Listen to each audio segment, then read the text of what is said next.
Alam niyo mga kabarangay, dito po sa Aotearoa, New Zealand ay meron pong tinatawag na Polyfest, no? Ang ASB Polyfest. At itong taong 2024, 11 eskwelahan ng sumali, no? 11 high schools dito sa Auckland ang sumali. At itong 11, actually mas more than 11 po high schools na sumali. Pero out of these high schools, 11 high schools po ang sumali na meron po mga Filipino dance groups. At tayo po ay we witness this awesome and entertaining festivity. Ito pong ASB Polyfest. No? Imagine niyo 11 mga estudyante.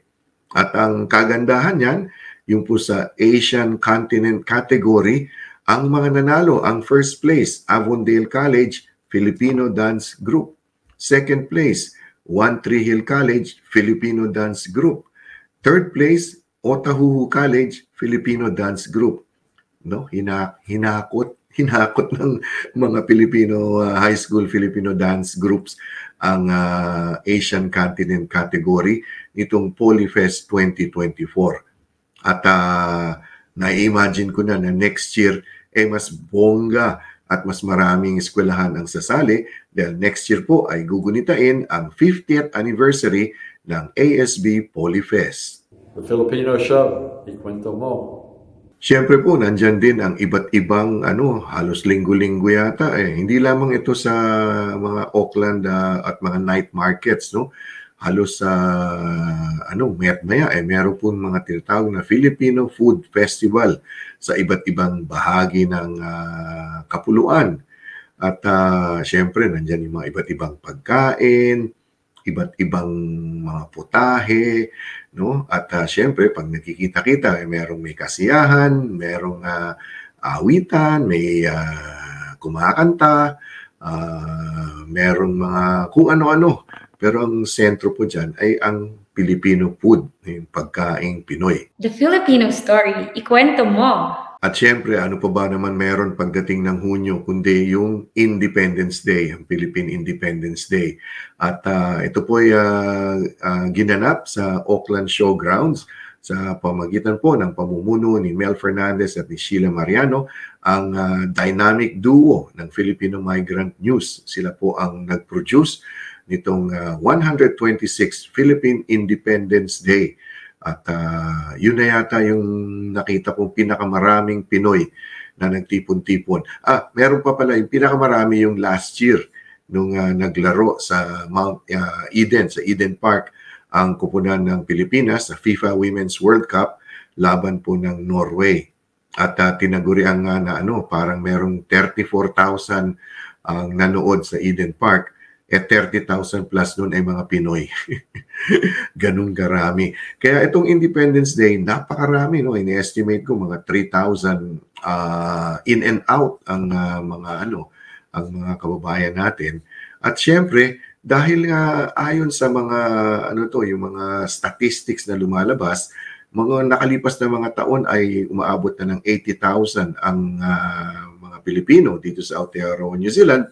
At sa nalalapit na census ay tinatayang aabot o hihigit pa sa 120,000 ang mga Pinoy dito sa Aotearoa, New Zealand.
The Filipino story, Ekwento mo. And of course, we're privileged to have the coach of the Philippine Volcanoes, the coach of the rugby team is Coach Daryl Suwa.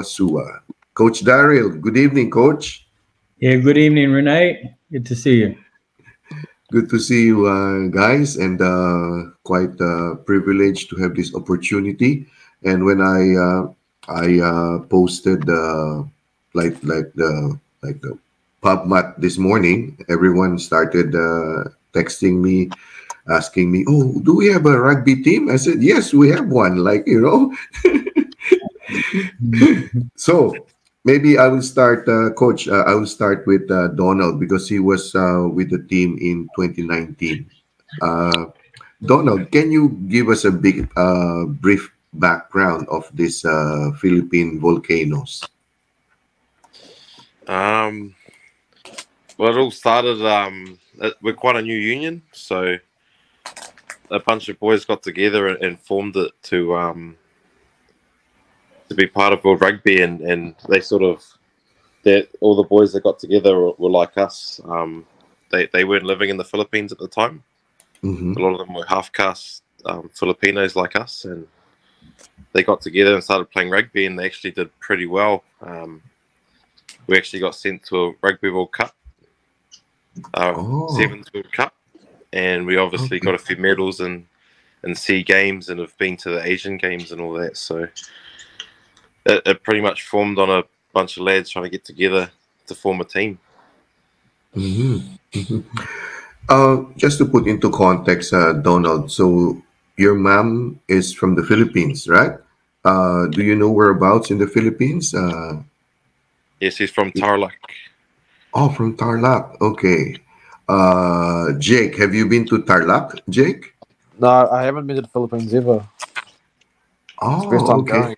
I'm looking So forward it will to be the first time this September you guys are going. Oh, all right. Look forward to it.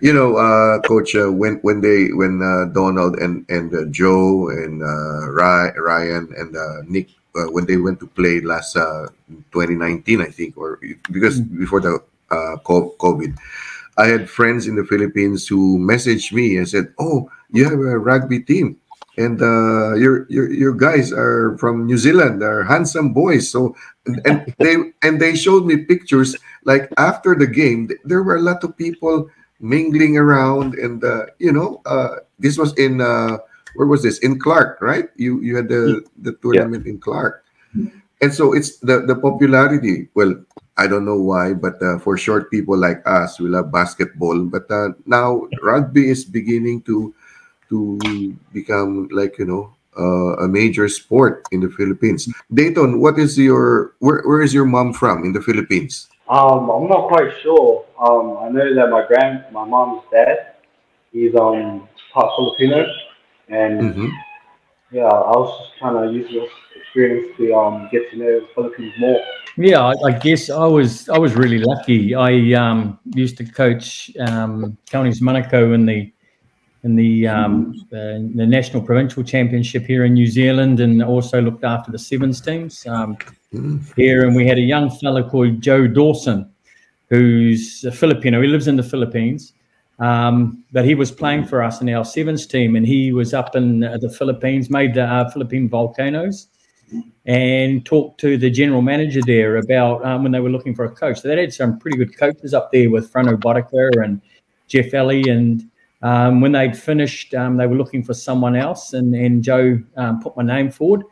And the general manager at the time, Jake Letts, gave me a call to see if I was interested in going up there, and I did, and I absolutely loved it. The thing that's so special about coaching these guys is a lot of them come from around the world, but there's also a good handful of them that live in the Philippines.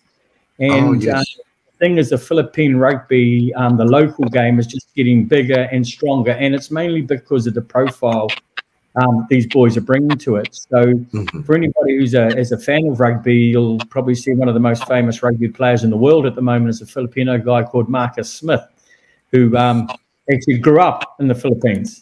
Now, this group, Rene, there is so much potential And that's why it's so exciting. But it's just a matter of getting them all together at the same time. So last year we had 4 tournaments and we had 4 different teams. So what it meant is, guys, I think Donald came up for the Asian Games, played, and then all that group, they get back to the Philippines and they disperse back to their countries. And then a month later, we got another tournament. But because the guys are having to pay their airfares to get there each time, they just can't afford to come in for 4 tournaments. As I said, in 2022, we managed to, the tournaments were close together. So we managed to keep the boys. I think the bulk of them were there for at least 2 tournaments. So that gave us almost a month's worth of preparation. And that just made so much difference for us, just having the boys together that long. And so, yeah, there is just so much potential. One thing we know with the way things are structured in the Philippines with the Philippine Sports Commission is we have to win medals before we get funding. And and the hard thing is to get medals, we need funding in the first place. So, you know, what I'm really hoping is this time round we've got a really good bunch of boys. We notified them. I think it was how long? 12 weeks in advance of the camp, guys. So guys have got time to sort of make sure they can organise their time off work and their funding to get up there. And we really want to rip into this tournament. We do well in this tournament, then we pick up a lot more tournaments next year, and we'll get funding. The biggest issue was in 2020. With the pandemic, a lot of the funding dried up in terms of sponsorship, and then 2022. We still had the funding, but that was the end of that contract that they were on with their main sponsor. So since then we've struggled. So as a bit of a struggle. Yes. So the whole idea of the fundraising, the Give a Little page, is the likes of these guys here from New Zealand that are going up. They don't have to, they don't lose anything to get up there, because these guys are all young fellas, that are, just starting out in their working lives. Up in the UK, we've got some groups of teams in the UK. It's called the Mahalikans, and it's a group of Filipinos up there, and they go out and do tournaments. They've got all their funding and that through the UK, and the boys in the United States, they've got their funding going through the Mahalikans group, and just through Donald last year, we got our first Mahalikans team here in New Zealand playing last year. How did we go in that tournament, Donald? Third. I think we won more than we lost. Yeah. So we just come together on the day, and we played a lot of the top teams in the North Island. I think we got knocked out in the semi-final, didn't we? We got pretty close. So there's certainly talent. It's just a matter of us having the finance to get all our best players up there. And these guys, there's a chance. I've said it ever since I met them and saw them in the first tournaments. These guys, it's a realistic prospect for these boys to be at the Olympics representing the Philippines. If Japan or Korea can go up there and they're in full Olympic programs, we can beat them. Man, there's no reason why we can't be there. Yeah. And also, it's I guess the Philippines and especially the Philippine Sports Commission, they've realized already that you can't put a team just like 2 months away from the games, and it has, like the other countries, it's like a year-round program already. So I think they're doing that with basketball. So I guess with all the other sports, they're doing it with volleyball. So and football. So now rugby, as you said, Coach, it's just a matter of winning those medals. So Coach, these boys who are here, so are they like doing strengthening condition, or what is it they're doing? Because they're not all together. Yeah, well, at the moment, I think Dayton's at the gym right now. Are you still at the gym, Dayton? Okay. He's been working out, but all the boys are on training programs, and each week we record their loads, what they're actually doing. So the metric we're using, we're trying to get them all up to a certain level so that when they arrive in the Philippines, we can get straight into training. So the first thing we're going to have to do is we go a little bit light on the first couple of days because we've got guys coming across time zones. So the first few days are a little bit light, then we start to ramp it up.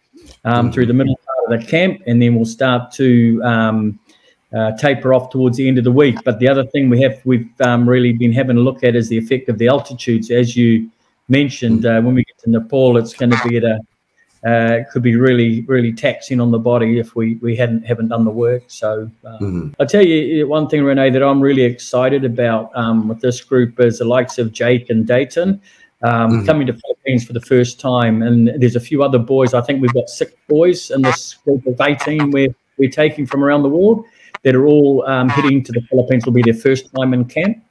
And that really excites me, just to see them, especially seeing young men like these meet up with their families. It's quite an emotional thing. One thing I noticed last year is when we're heading off to the Asia Games, everybody's families, Filipino families, all turned up at the function, and some of these people hadn't met much of their family before, but they all made the effort to get up there to Manila to see them, and it was just a beautiful thing to see the love for their families. And as you say, it's one thing I've learned about the Philippines is when one person's doing well, everybody loves it. And these guys, all these families that came out to see these boys, it was pretty emotional, and but yeah, that's why I'm excited, particularly for the likes of Dayton and Jake, and there's another Jake from the States that's coming over. Another one, Tristan Leffers from Australia, who's it'll be his first time in the Philippines. Both his parents are Filipino and they moved to Australia, so he hasn't been there yet. So they'll be guys, and it's going to be a real exciting thing for me, or for all of us. Yeah. And also it's the crowd, when you're there's always a crowd around you, watching you after the game. There's always, in the Philippines, it always happens. Whatever sports, there's always a crowd. And so I guess that's one way of measuring also, like the interest for the sports. Yeah. Because I know that the local schools, they have their own little program on rugby, and the international schools in the Philippines, like the British school, the international school, they all have a rugby team. And I guess some of the boys must be from those schools, coach. Probably those were in the Philippines. Yeah. So a couple of boys, Kai Strom, Janelle Majerna, they were at school together. A lot of the boys have done all their rugby through the Philippines, but in Kai's case in particular, he left the Philippines to come and play rugby in New Zealand, and he also played and got a professional contract in Japan. So he's moved back to the Philippines now that he's finished his professional contracts there, and he's just playing for the Philippines now. But all those boys that have grown up together playing in the Filipino, junior. So while we're up there, we get out to the schools and try and promote the game with the kids and all that sort of stuff. So, as you say, the Filipino people, they're fanatics, and yes, it's just so cool. Another interesting thing is where we were training at Ultra in Manila there. We were there while the Basketball World Cup was on. Okay. Of course, all the basketballers that were training there at Ultra from all the different countries, they'd never seen rugby before. So they're all coming out, the rugby boys, and wanting photos with the boys, and countries never seen rugby before. So it was pretty cool. All these superstars from NBA and basketball suddenly got to get photos with our boys. So it's cool. Yeah. I think it just depends on how much you enjoy the sport. And that drive will just take you as far as you want it to take you. And just doing what you love. Okay. Just focusing on those your goals and aspirations, and just making sure you enjoy it. Enjoy it, because once that goes, then it's pretty much no point in playing. Okay. Yep, that's correct. That there's no point in playing if you're not enjoying it. There's a passion. How about you, Jake? So for you, Jake, it's gonna be like not just going back to the homeland, but it's finally stepping up and you meet someone who said, "Hey, Jake, I want to play rugby. I want to be like you." So, what would be your advice to that person? I'll just say, let's give it a go. I mean, playing rugby is more than just playing a game. I mean, it is fun, but it is the culture that comes with it as well. That's why I like about rugby a lot. It's just the culture it brings. Make a lot of friends. Mm-hmm. I mean, the camaraderie around it. All right. Yeah. So yeah, just give it a go. And it offers more than just a sport. Mm-hmm. Okay. Yeah. Thanks for that, Jake. Donald, I remember, what was that, a year or so ago, you messaged me, "Hey, Rene, do you know some guys, because you're trying to build up a team, you're going around for invitational or something." So how do you, you find someone who is like interested in rugby? How do you rein them in? Yeah, pretty similar to what Jake said. Like, for me, rugby connects you. So for me, like, it's connected me to my culture, which I probably wouldn't have had the opportunity to see.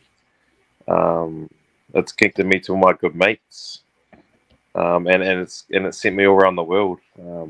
I think no matter what your skill level is, rugby can connect you to people and places that you want to go see and where you want to be, and it's the camaraderie too. Like, you just meet so many good people, meet so many good mates, and that's what rugby does for you. And that's what I say to people to start playing, is just give it a go, and see where it lands you. So.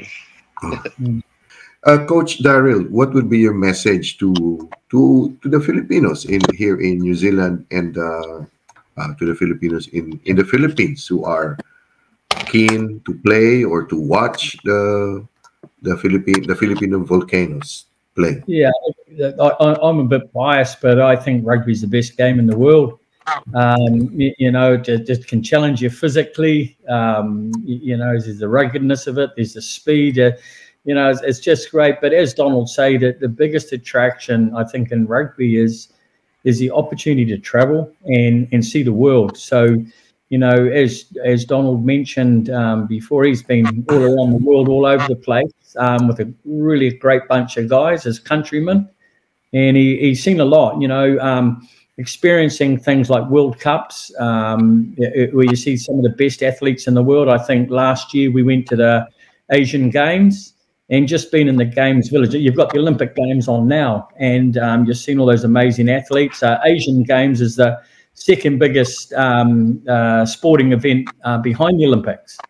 And just being there last year and seeing a number of these NBA players walking around in the food hall and around the village, and just those sorts of experiences are just, it's a byproduct of playing the game, but the game is also in itself is just an awesome thing. And as I say, you just get to meet so many people. I like meeting you tonight, Rene. If it wasn't for rugby, we wouldn't have met. And I met Donald 3 years ago. The